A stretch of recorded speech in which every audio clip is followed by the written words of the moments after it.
Hi, everyone. Are we good to start? Okay.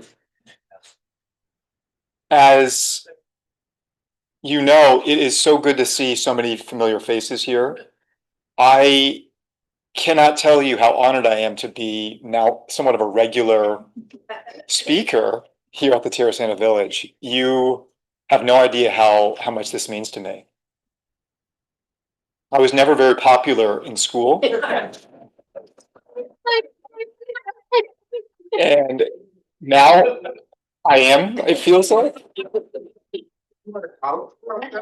And I can tell you, I don't know if you were popular or not, it is so good. It feels great.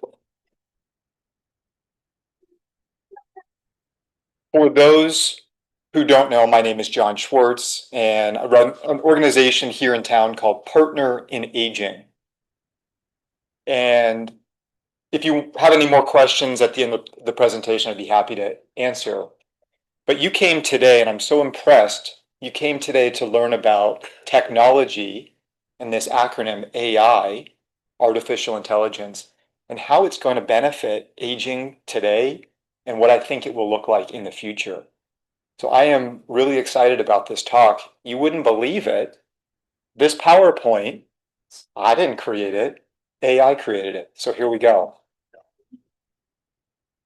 I want to take you back to hundreds or even thousands of years ago. We have all been in search throughout history for the fountain of youth. And so this picture here is of kings and princes. This is, again, hundreds and thousands of years ago, where kings and queens were starting to feel the maladies of getting older. So they sent their smartest people out to try and find these magical herbs and spices and water to help people age better, to help the kings and queens age well. They didn't find anything, but that led to this concept of alchemy, which is the combination of chemistry and science to lead to some advancements in potions. Alchemy led to what we know today as medicine. But there's been ups and downs throughout the history, right, of progress and then lack of. Who recognizes this picture, right? Oop, you know what? I'm not moving. This is my fault. Did you just turn it on? I did turn it on. It's been censored. Mark, I'm pressing it. I can see the light going on. Yeah. I tested it, it was working. Yeah. It would take a little more.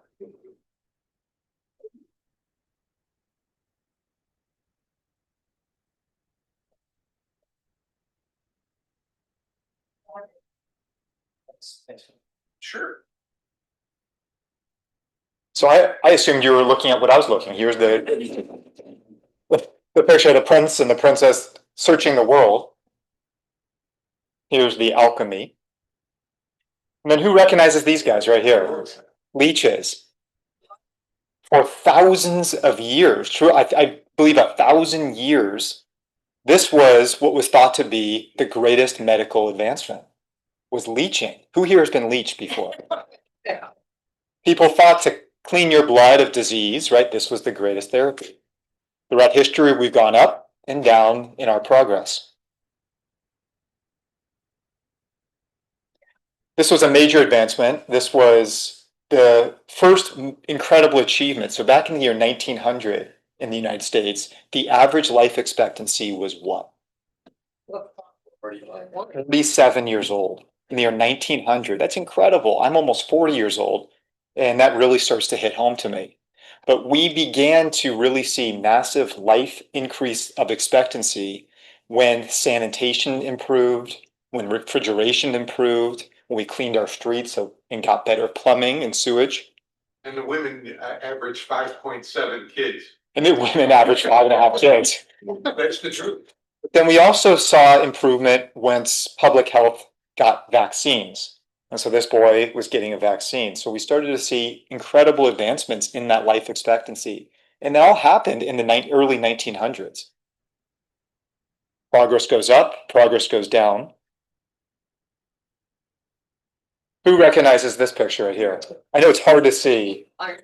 This is the iron lung. So back in the 1940s, 1950s, our national policy for polio was just to build more of these hospitals. It took science to catch up and the vaccine to really eradicate this. I have been showing the slide over the years in presentations, and when I first started, I said, I've never met, I was born in the mid 1980s. I've never met someone with polio. And then some woman in the back raised her hand and go, you just met your first. And so she ruined my entire. But it's incredible. So few people worldwide now have this condition. We go up, we go down. So many of you maybe remember in the 1960s, people smoked a lot. We didn't know. Doctors said more doctors smoke Camel cigarettes than any other. Doctors were recommending this. This was in the 1960s, right? But then in the 1980s, we really started to embrace exercise and fitness as part of our society, and life expectancy went up. We know this reduces stress levels, cholesterol, blood pressure. Exercise is so good for us, but it really didn't become mainstream until the 1980s. Now, as we enter close to the year 2000, we figured out how to analyze one's DNA. This was incredible. We got to see all the different code. We decoded the DNA, and this costed billions of dollars to do that. Today, we can get our DNA analyzed for well under, I think, dollars, well under $100. The sequencing of DNA will lead to gene therapy, and which is out today. Who's heard of sickle cell anemia? There's now a medical technology that can cut that damaged DNA out and cure someone of sickle cell anemia. And we're just at the forefront. The next breakthrough will be now for other terrible genetic diseases. But then, as we said, history, the good happens and bad happens. Who recognizes this photo right here? COVID virus, right? If I showed this 10 years ago, we'd have no idea what this is. But the one thing that happened during this pandemic was massive acceleration of technological advancement. What was expected to take 20, 30, 40, 50 years of advancements all happened so fast. All of a sudden, we learned how to Zoom. We had medical appointments through telehealth rather than visiting in person. And an explosion of technology, including AI, became born during this time period. And that represents this explosion. And there are some challenges, I will preface this, but I am so optimistic and excited for what is to come, not just for my aging generation, but for yours. I mean it. The advancements are coming now. A minute ago, when I first created this talk, when I first started thinking about it, GLP-1 or Ozempic or the class of drugs, they weren't really commercial or mainstream. These GLP-1 drugs with, it seems to be quite minimal side effects, are saving our system and people years and decades of their life and healthy life. And that's just one small example of what's coming. So I think more people will look like Tom Cruise here. Tom Cruise in this picture was 54 years old. Who remembers the actor Wilford Brimley? He's here. He starred in a movie Cocoon, which is a picture here. Wilford Brimley in this picture is 54 years old. Look at the difference. Look at plastic surgery.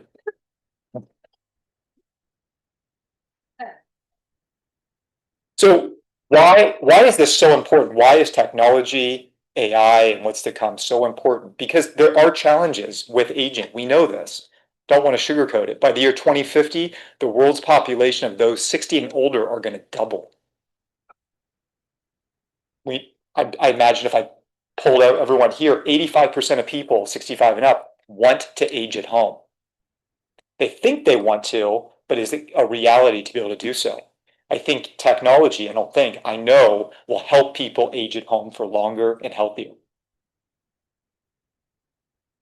Some concerns with an aging society or a growing aging society are healthcare. We know seniors are higher users of doctors and hospitals than younger people. And if we have a population of a growing senior at the same time, coupled with more retired doctors and nurses, who is going to care for all these people? I just had my third kid. I am so tired. I did my part.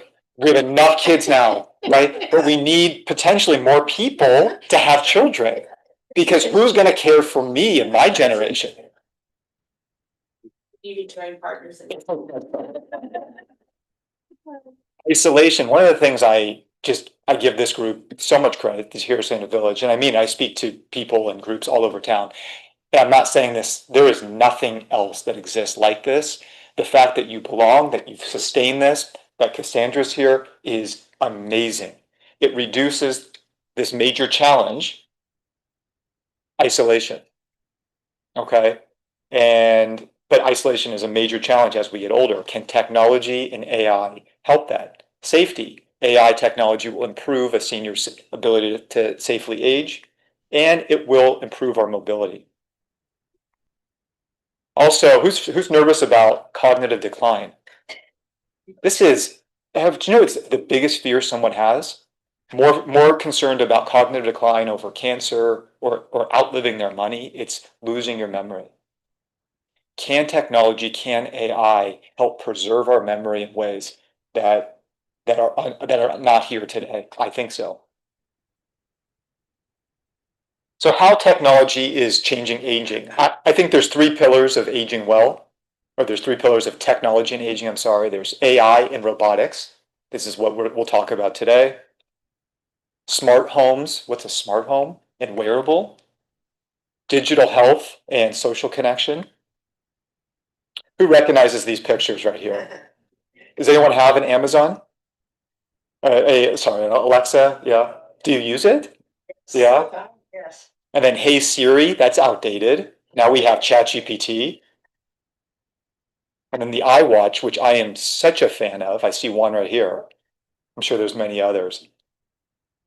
These things are incredible. So a lot of this technology, this AI, you're already implementing. I think back at the height of the pandemic for COVID.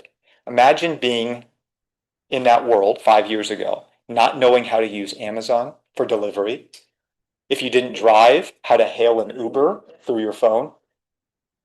Technology is less about convenience and it really can be about life and death. So knowing how to use this stuff is so important in the world that we live in today.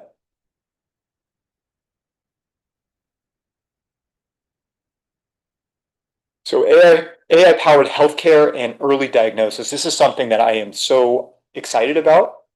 Machine learning detects early signs of Alzheimer's and Parkinson's. One of the challenges with both these cognitive diseases are often there's not great therapies. It's expected, and I believe this to be true, that Alzheimer's and Parkinson's comes about decades before we actually see symptoms.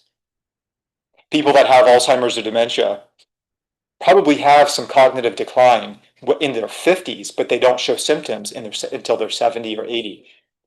So through better diagnostics, can we create better therapies? I think so.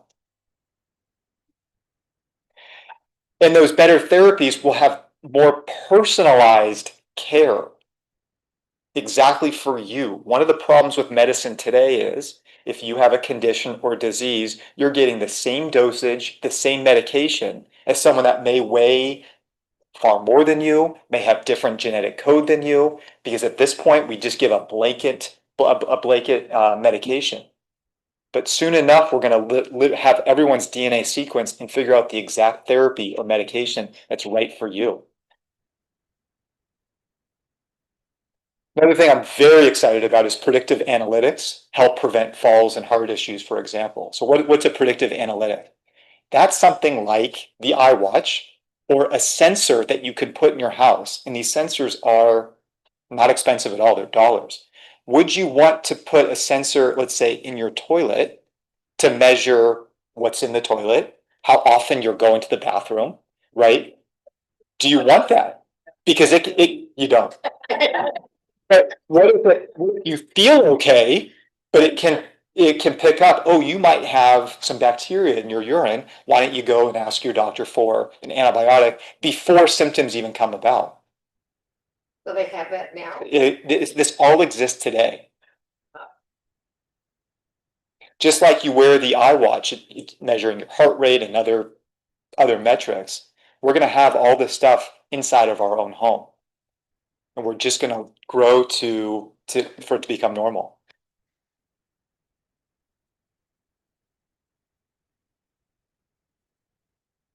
So another thing that we're going to see more and more are robots and AI companions. So in Japan right now, I spoke about how there are such a small percentage of young people compared to seniors in Japan. And there's just not enough younger people in that country right now to care for the aging population.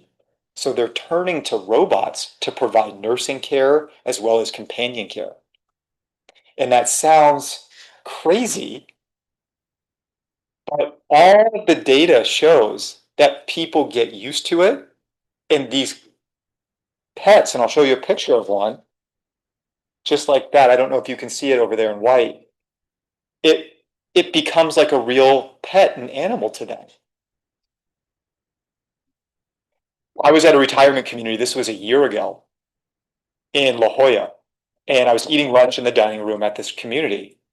And all of a sudden I turned my head, and at the table next to me, a robot was taking the dirty plates and the dirty cups and wheeling it back to the kitchen. I couldn't believe it. I'd never seen this before, right? It wasn't a person, it was a robot that was taking everything. And then at my next instinct, I looked at all the other residents in the dining room when this was happening to see what the reaction was. And they didn't even blink an eye. This was just all of a sudden normal somehow, okay? What we're going to see is this massive increase in robots, and they're all going to become just a part of our everyday life. There's a sushi place over in Conwood With that same, robots bring your drinks.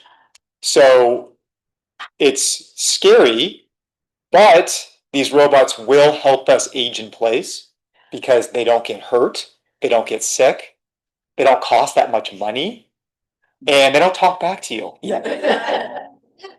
They're going to be able to do things like fold your laundry, do your dishes, make you meals, all for $3 a day.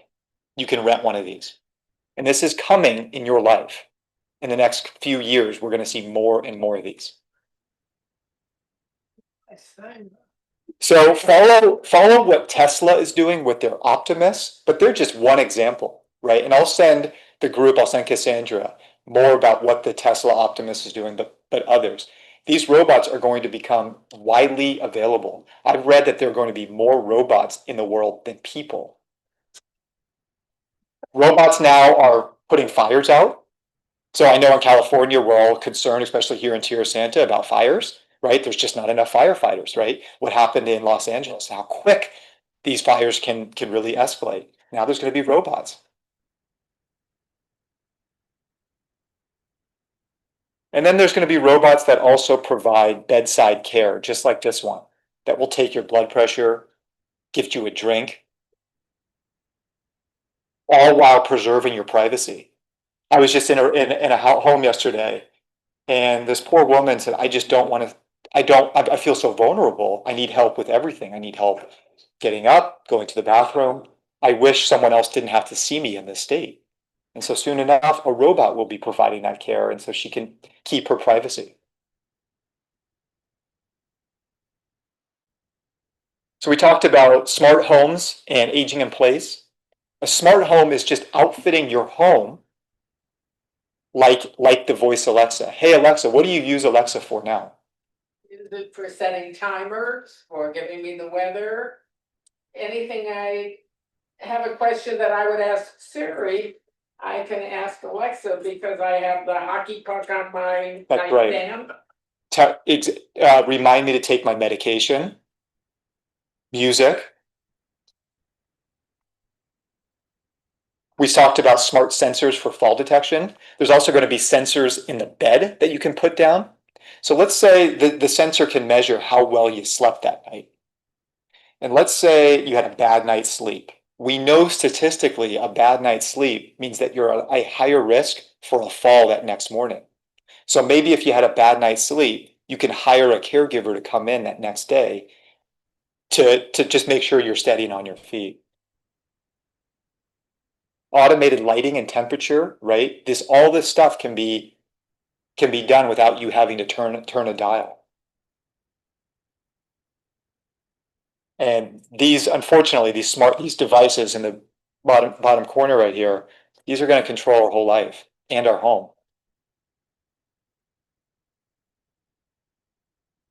We talked about wearable technology, smartwatches, right?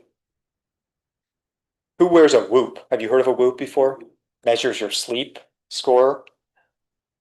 And then there's biosensors that detect heart rate, oxygen levels, and irregular movements. We're all going to be hooked up to this stuff. And then it's going to be constantly being sent to our physician and anyone else we want it to. Because the key here is prevention. And these tools will help better prevent. Many people wear glucose monitoring, and that's just now another iteration of this. And no one wants to go to the hospital, right? And so these remote monitoring devices, all the data is super clear that this decreases our risk of a hospital visit. I am, as a couple of you know, I am a part of a study at San Diego State University where the team over there is asking people, has built a device that measures one's heart rate, their walkability, measures even their social score, these social determinants of health. And what they're asking for, I don't know if you can see, is this, and it's even smaller than that, but to wear a wearable device for a week, where this device will analyze some of that data I just mentioned, your heart, your walking, your social, your oxygen levels. And this is all volunteer, but if anyone is interested, it's a really good organization and the team is incredible. This will help better science going forward. Sheila signed up. She just had. Just sticks on? It just sticks on. The risk would be very minor skin irritation once the device would be taken off. The team has indicated they're going to bring a solution for the sticker to come off very easily. So there's no risk. It's not implanted. It's not a surgical procedure. It is just a sticker.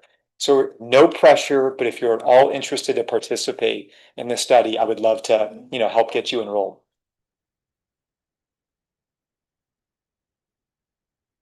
So digital healthcare and telemedicine. Who here has had a doctor's visit through the telehealth, right? How was your experience? Great. We're going to see more and more of this, right? Because there just are not enough doctors. Who here has had a hard time booking an appointment in person with your doctor? I think everyone, right? And that's going to become more and more the case. So our society, in order to fulfill the growing need, we're going to see a lot more telehealth visits. We don't have to wait in a waiting room. We're not going to be exposed to germs in the waiting room. The only trouble with telehealth is if they can't take your heart or measure your heart rate or anything like that, check your throat, check anything like that, like it's good just to be looked at and be talked to, but there's a lot that's missing. So Greg mentions a really good point. There is a lot that's missing. You cannot replace that physical touch. But we are at a point right now where everyone's home will have all of those devices, a blood pressure cuff in there, probably provided by Medicare. So seniors don't have to go out to the hospital. We're going to have all of that in our own home, okay? Because these visits over the telephone are a lot more efficient for not only the patient, but for the doctor. And then in terms of like looking down the throat, has anyone played with ChatGPT yet? Okay, Cassandra.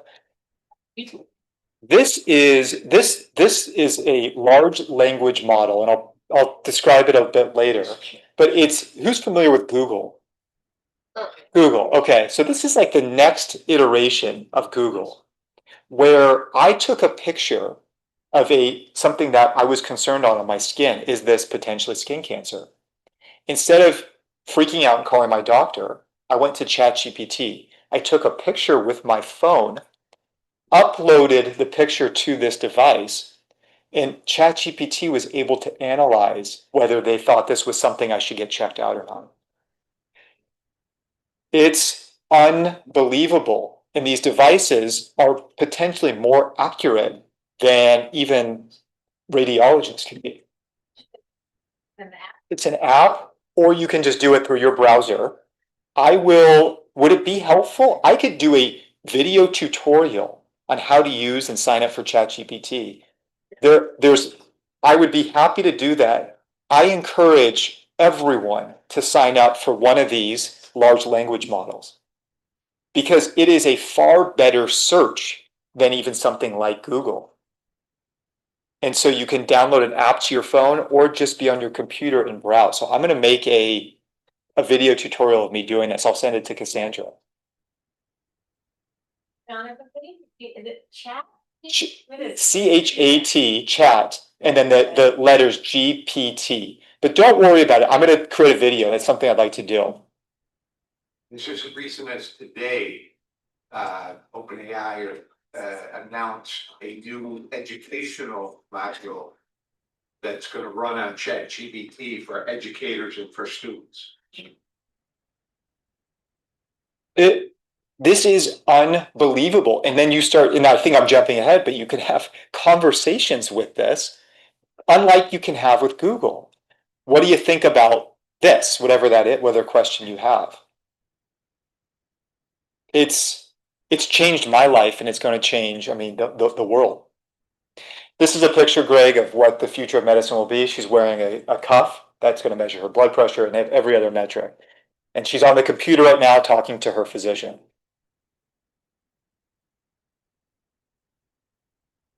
Cognitive health and mental wellness. So there are some really cool software programs that you can just download or even just sign up for called Lumosity or Brain HQ.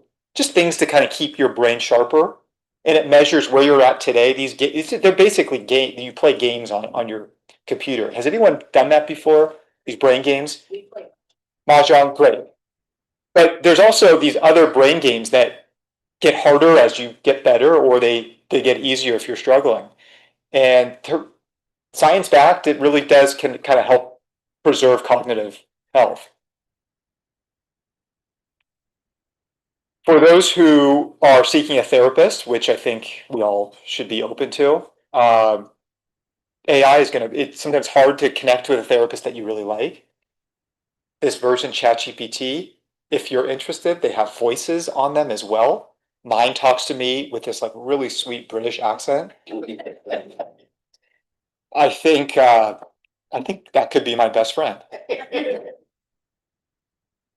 This is really cool. VR for dementia patients. Who here has met someone with Alzheimer's or dementia? It's a tragic disease, but what's interesting with dementia or Alzheimer's are that long-term memory is often preserved. It's the short term that we forget with this disease, more often than not. What VR stands for is virtual reality. So if we know that our long-term memory is preserved, then could we put on some glasses or a headset and take us back to a time where we know we don't have dementia? Maybe it was the 1960s, 1970s, where you can wear this headset and you're back in a movie theater or a diner or listening to the Beatles perform.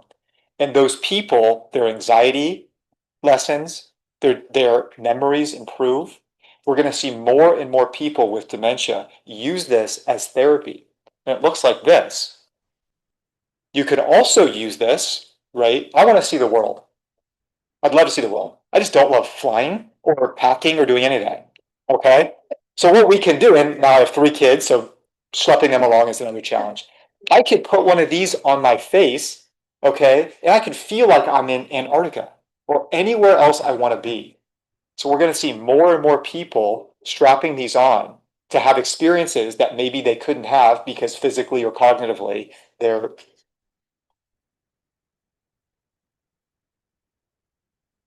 And Jonathan, there was, when we were growing up, we could see the world, but it was, who can remember what it was? Master. Viewmaster. And you had different like slides, Yeah. and you put the lever and it moved from slide to slide wherever or whatever you were doing. That's the equivalent of this virtual reality now. Right. If you have the opportunity, and this technology, it looks like it's futuristic, it's here today. There are many memory care communities across the country that have purchased these virtual headsets for their residents.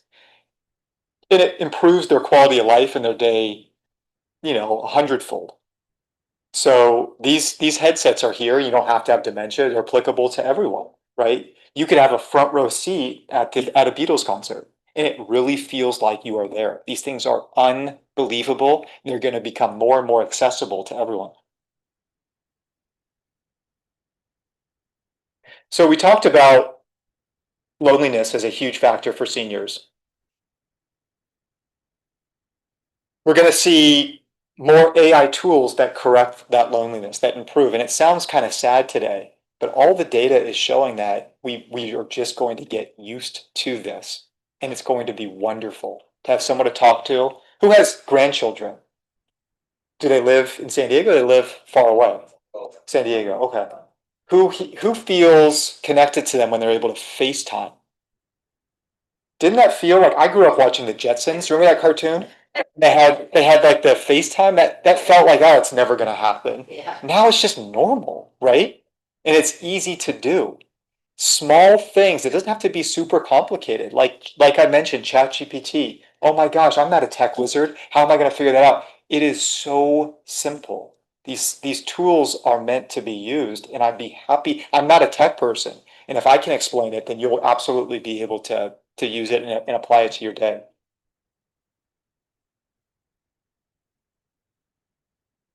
So just to recap, the future of artificial intelligence and aging, I'm so super excited about these predictive healthcare analytics. We are going to be able to solve some major diseases and have better therapies for them because we're able to diagnose far earlier. And this is not for, 20, 30, 40, 50 years down the future. This stuff is happening today. If you're depressed because you're not feeling well, or you're sad because whatever reason, tomorrow you could wake up and there's a whole new therapy for this. Technology is moving so incredibly fast. Doctors and researchers used to have to conduct and read through studies. That would take a long time. Now they could feed this study after study after study through AI, and it interprets the results within seconds. And so experiments that would take months and years are now taking a matter of days. This stuff is going to change your life because it already has, as I show you ChatGPT. These robots are also going to be incredible. I was shocked when I saw it once in the retirement community, and then all of a sudden it will just become normal. There's ethical considerations though too. Do you want a robot in your house? Sure. Yeah. I was taking a shower the other day. I take one every Saturday. yeah, every Saturday. And I was thinking, this robot, what if they turned on us, right? They're going to be really strong and they could tear down one of these doors. And so that's a consideration. Where to kick them, And then there's data privacy concerns as well. Like I asked, who wants their bathroom or their bedroom monitored, right, for movement? I know with the era of social media, we kind of all as a society surrendered a lot of our privacy rights so we could look at pictures of other people.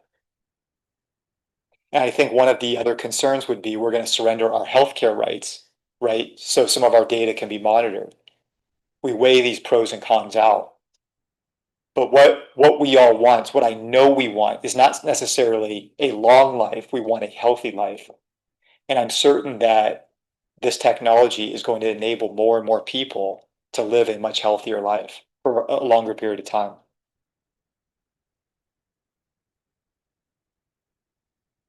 So just some takeaways. AI enhances senior independence. This is what we all want. We all want to be independent. Smart homes, wearables, and AI companions improve safety. So if anyone has questions on how to make their home smarter, whether it's through that temperature gauge or automatic lighting, that's something I feel very passionate about. It's not expensive. I'd be happy to point you in the right direction of who to work with. I would encourage everyone to explore aging technology. Who recognizes this picture right here of the car? Have you been to San Francisco or I think Arizona they have them? Yeah. I was in a bus. You were in a bus. My wife says, "What the hell is that?" And there was this guy, right? And after that, we saw them all over the place. So these Waymos, Google invested in this decades ago, are driverless cars. Tesla's doing this, right? At first, people are like, I'm never getting in one of those. I don't trust it. They are so safe. Yeah, there's been a couple accidents along the road, but there's no question they're better drivers than humans are, right? And so they're so good though that there's a problem. And one of the problems I heard was that if you're a pedestrian, one of the concerns as a pedestrian walking the street is that person going to stop for me? I'm a little bit, so I'm not going to cross the street. Okay. But these cars always stop. And so if pedestrians know, they're just going to keep walking right in front of it and the car will never end up moving. I encourage though, as we get older, we lose our ability to drive. I anticipate a society where you just hail a car through your phone. Hey, come pick me up and take me to this location. And there will not be a driver, a human driver in there. And that will become normal. So I know there were some questions. I guess what are your thoughts on aging and AI, and have you or a loved one used any of these technologies? Love for you to tell everybody the advice you've given me about how you can get your lab results and put it into. Yeah, that's another. So we've all had our blood panels taken, right? And whether you're a doctor or not, some of that stuff is confusing. Is this okay? It says high or low, or you're in the middle. What you can do with your next blood work before you hear back from your doctor is upload that to a device like ChatGPT. Just copy and paste the results in there, and it will interpret some questions that you can ask your doctor. Doctors today are so busy, you get your blood work, they may or may not even respond. And if they do, they don't have time for questions unless you ask them. But how do you know what to ask, right? So ChatGPT can help you think of some questions based on your specific blood work. Question, I don't know that you can answer it in a short amount of time. What I don't understand is you said ChatGPT is kind of an advanced Google, right? So where, or how is it getting all its information? How is ChatGPT getting all of its information? Okay, so what ChatGPT does, this is my understanding, is it scrapes the entire internet and it filters out what is credible and what is not in a mere seconds. These AI devices like ChatGPT are trained, fed information from very credible sources. So it's supposed to have only good, legitimate answers. Is this still fairly new? But the responses that I see are just incredible. It goes beyond just health though, right? You can I just asked this the other day. I had an interaction and I wasn't sure how to respond to an email. I fed ChatGPT, hey, here's what happened. How do you think I should respond? Oh my God, I don't even think anymore. It told me exactly what to do. You're wondering when my iWatch is gonna figure out that I'm picking the golf ball out of the hole and I haven't fallen. It Jonathan, asks me every time I do. That's the problem. to help us out, would you repeat the question so that he Uh, can hear it? Absolutely, Okay, thank you. absolutely, yeah. What do you think that all of this technology is going to do to the learning ability of our young people? what is this technology going to do to our ability to think for younger generations? It's terrifying. I've got 3 kids. My concern for them is the same concern I have for myself, is that it has made my mind a bit less creative. It has allowed me to not have to work as hard. But my school was similar to your school. We learned how to write an essay or create a story. I don't know if my kids will ever know how to do that, right? If you want research on any topic, it's at their fingertips. I had to go to a library. You had to go to a library and actually work hard to get that. We had Encyclopedia. And so I am concerned based on I used to do stand-up comedy. You wouldn't believe it. I used to be funny when I got married. And so that was 15, 20 years ago, before all this stuff. And I would spend hours crafting every little word that I was thinking. And it was good for us. It was like a workout. Things are almost too easy now. Yeah, just looking at the, okay, looking at the future of AI, I was with a company that was looking at the AI future in terms of the technology development, and with the development of the nanotechnology, they were looking at the potential of particles, intelligent particles that the medical team would send through the bloodstream that actually could perform diagnosis and then transmit that back to the medical team. This is something that, in terms of the future, that will enhance the whole medical system, particularly at a time that we see medical staff is being reduced. So good comment. Absolutely. The medicines that AI will be able to help generate with this nanoparticle technology and so much more gene therapy and editing will be unbelievable. We're about to see technology that we would never have imagined before. I believe, based on what I'm reading, that my kids, I have a 3-month-old, bearing an unforeseen accident, she could live easily to be 150 years old. You cringe, but what if you could live that long and feel like you were 30?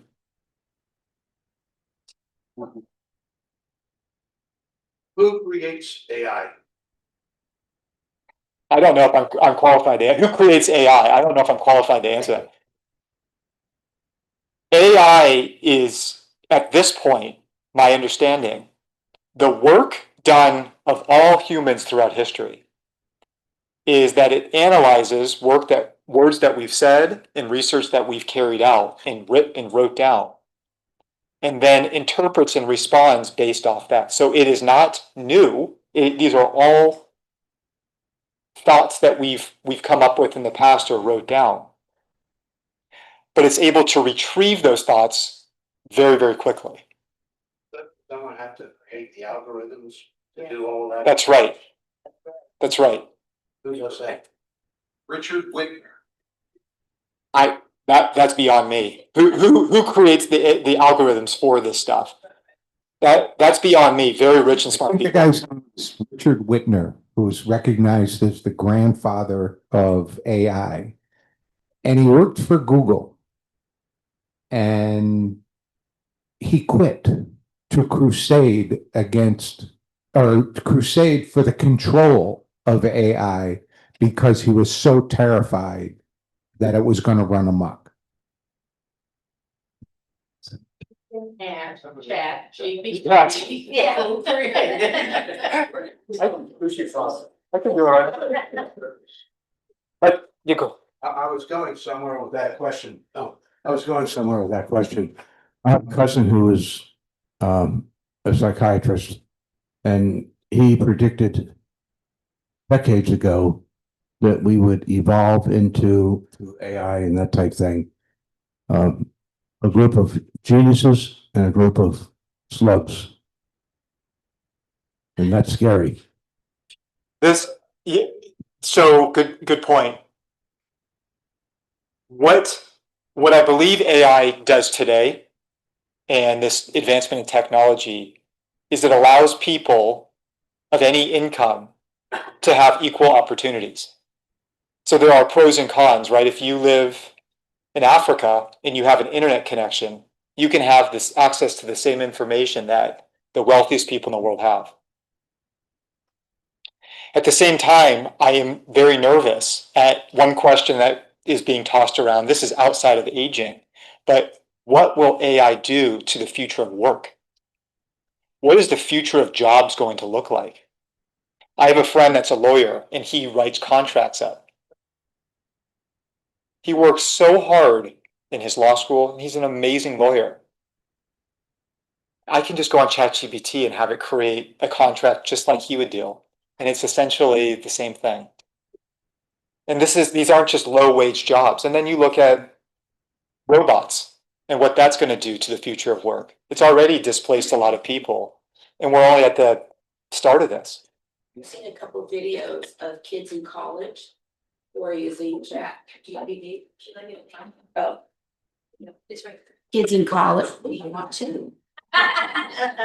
Who are using the chat app, and they're getting kicked out of class because they're taking the app and creating all the notes and the flashcards and the essay, and they're not reading any of the material or doing anything about it. And they're getting kicked out of class and they're getting expelled. I don't know how teachers today or professors handle this. This is all relatively brand new to us. I have a question. If it's sweeping all of this information, it's got to come to a point where it's got conflicting answers. Because I mean, that's why we have different political parties, right? There's different answers to questions. So that's a really good question. If it's if ChatGPT or these AI models are sweeping the internet, right? There's probably some inherent bias to this, and you're absolutely right.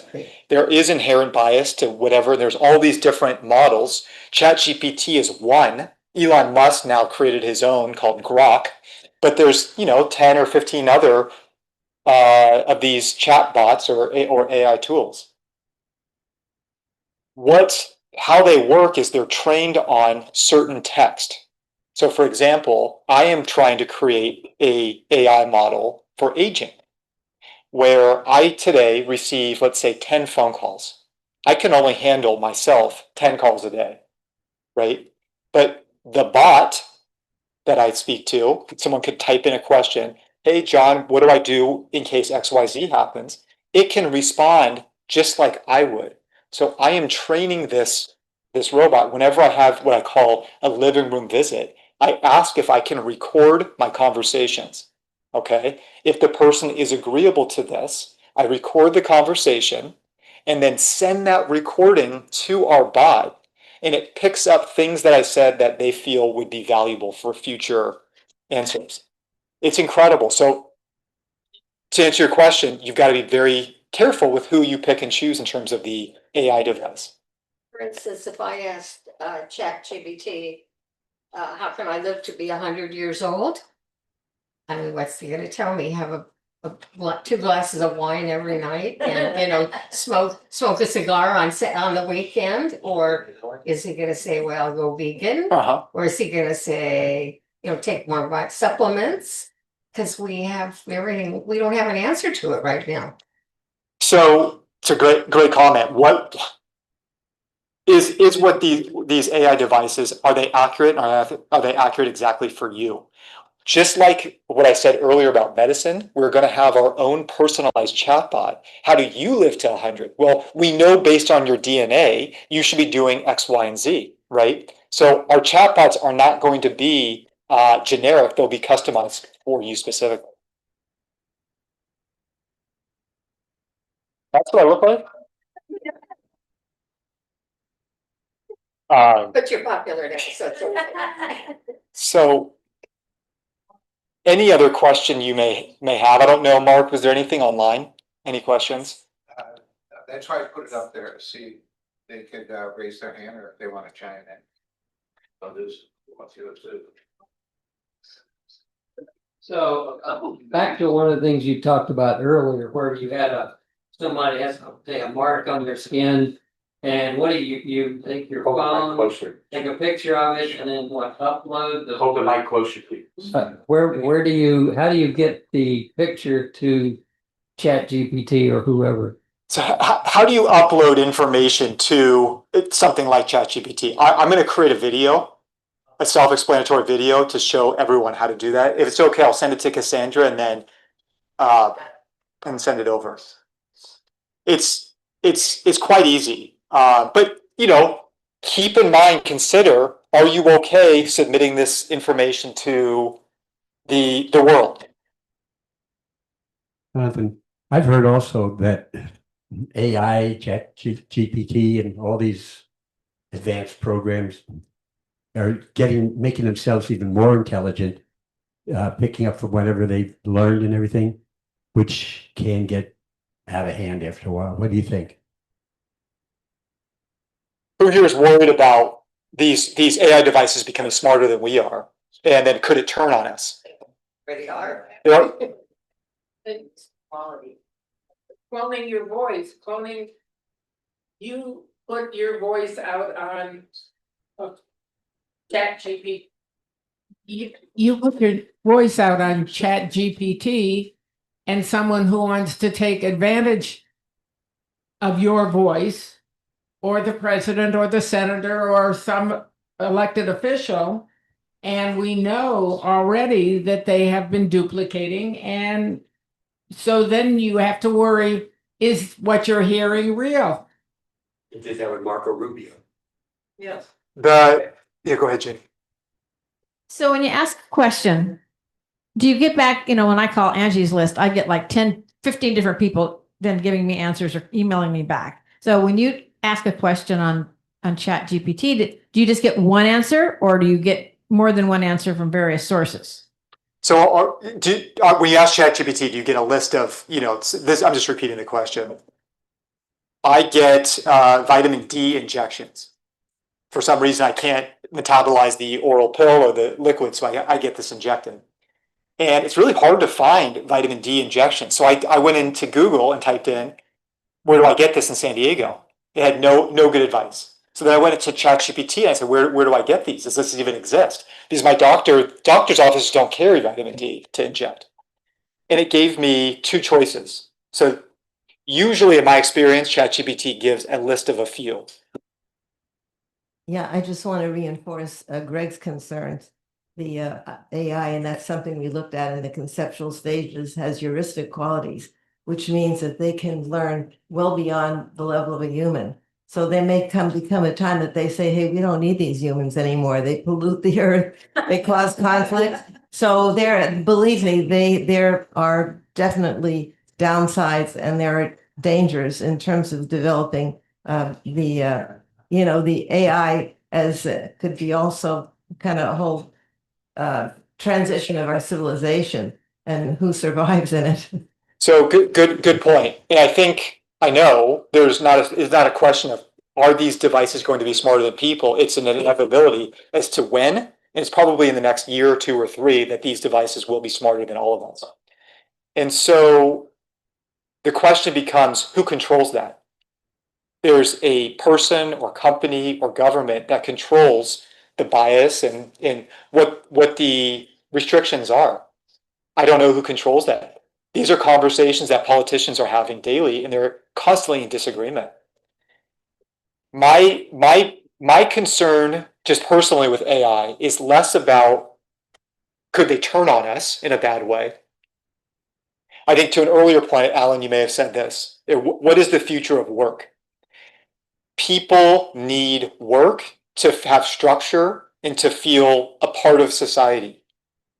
I believe, my hope is, at least in the next century, that AI is going to be used for mostly good. Yes, there's going to be fraud included, but I do believe that we'll have better health because of this. We'll have more free time because of this. My concern, though, is over work. And will there be enough jobs for people to actually do, to feel like they have structure and meaning in their life?